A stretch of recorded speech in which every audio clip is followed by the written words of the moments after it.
Welcome to the greatest show on YouTube. I, with zero inside knowledge, will dissect the biggest plays of the weekend in painful detail. Last week's video was copyright stricken by the NFL, which means this show is now on the NFL's radar. Look out for my NFL Network exclusive show coming later this year when they realize what they're missing out on.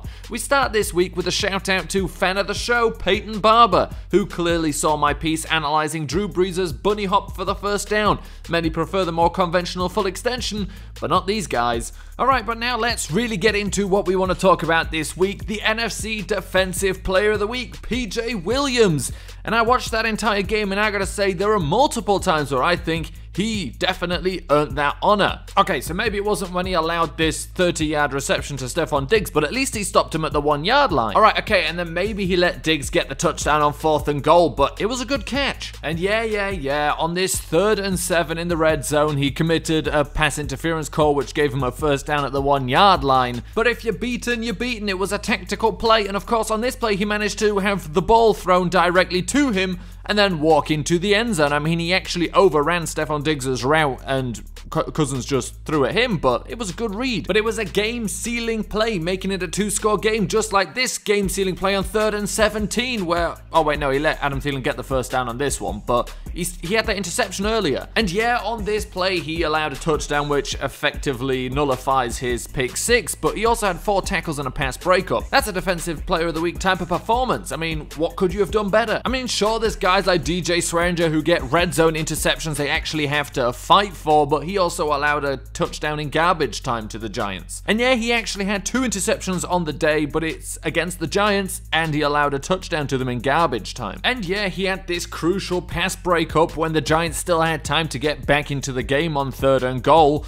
but he allowed a touchdown to them in garbage time. Anyway, that's just NFC Defensive Player of the Week. Who won Offensive Player of the Week? That one's got to be more clear-cut.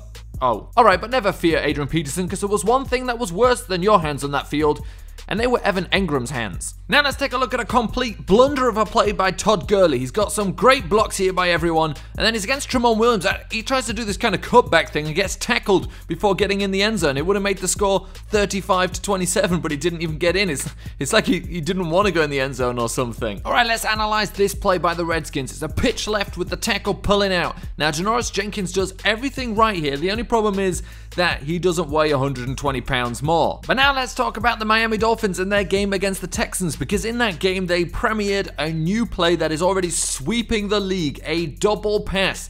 No, not this double pass, they had another play. And that of course was this double pass, which is a lot better because you don't have to throw the ball backwards first, you just bounce it off the head of one of the defenders and throw it forward to one of your teammates, gaining extra yards than you would have done. I mean, it's really a genius play, and when I say it's sweeping the league, it's sweeping the league already. Just 3 days later on the following Sunday, the Colts had already installed it into their offense, using it to good effect on this 2nd and 20. Now this play technically isn't legal, just like a pick or rub route, but you know, if you pull it off smoothly enough, the referees won't see it, and I think you'll see a lot of teams starting to use this in the future. So that's it for this week's episode. Come back next week for more tactical insights into the NFL's best plays, provided by somebody with absolutely no qualifications.